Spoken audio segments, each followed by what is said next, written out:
একটি গোষ্ঠী স্বৈরাচারের দোসরদের সঙ্গে গোপনে আঁতাত করে বিভ্রান্তি ছড়াচ্ছে বলে অভিযোগ করেছেন প্রধানমন্ত্রী তারেক রহমান। বলেন, নির্বাচনের আগে যারা জান্নাতের টিকিট বিক্রি করেছিলেন তারাই সরকারের উন্নয়ন পরিকল্পনা বাধাগ্রস্ত করার চেষ্টা করছেন। শান্তি নষ্টকারীদের জনগণ কোনো সুযোগ দেবে না বলেও সতর্ক করেন সরকার প্রধান। রুদ্র রফিকের রিপোর্ট। বহুদলীয় গণতন্ত্রের প্রবক্তা বাংলার রাখাল যশোরের ঐতিহ্যবাহী ঈদগাহ ময়দানে জেলা বিএনপি আয়োজিত এই জনসভা। প্রধানমন্ত্রী তারেক রহমানের আগমনের খবরে দুপুর থেকেই জেলার বিভিন্ন উপজেলা থেকে নেতাকর্মীরা জড়ো হতে থাকেন। মুহূর্তেই কানায় কানায় রূপ নেয় জনসভা স্থল।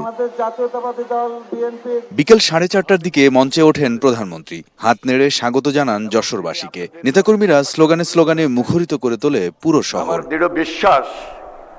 প্রধান অতিথির বক্তব্যে সরকার প্রধান তারেক রহমান বলেন, শহীদ প্রেসিডেন্ট জিয়াউর রহমান ও বেগম খালেদা জিয়ার অসমাপ্ত কাজ শেষ করবে বিএনপি।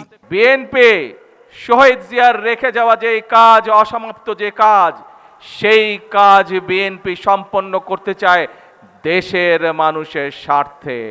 দেশনেত্রী খালেদা জিয়ার রেখে যাওয়া যে অসমাপ্ত কাজ, আবার 20 বছর পরে তার দল সেই কাজটি জনগণের জন্য শুরু করেছে।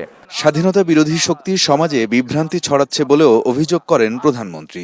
আমরা গত কিছুদিন যাবৎ খেয়াল করে দেখছি, এই দেশের কিছু সংখ্যক মানুষ আছে, তারা একটি বিভ্রান্ত ছড়ানোর চেষ্টা করছে। বিভিন্ন জায়গায় গিয়ে তারা বক্তৃতা দিচ্ছে, তারা বলে বেড়াচ্ছে বিএনপি বলে ফ্যাসিবাদের দোসর হয়ে গিয়েছে। আসুন আমরা দেখি কারা ফ্যাসিবাদের দোসর হয়ে গিয়েছে। জনগণকে জুজুর ভয় দেখিয়ে কোনো লাভ হবে না বলেও সতর্ক করেন প্রধানমন্ত্রী তারেক রহমান।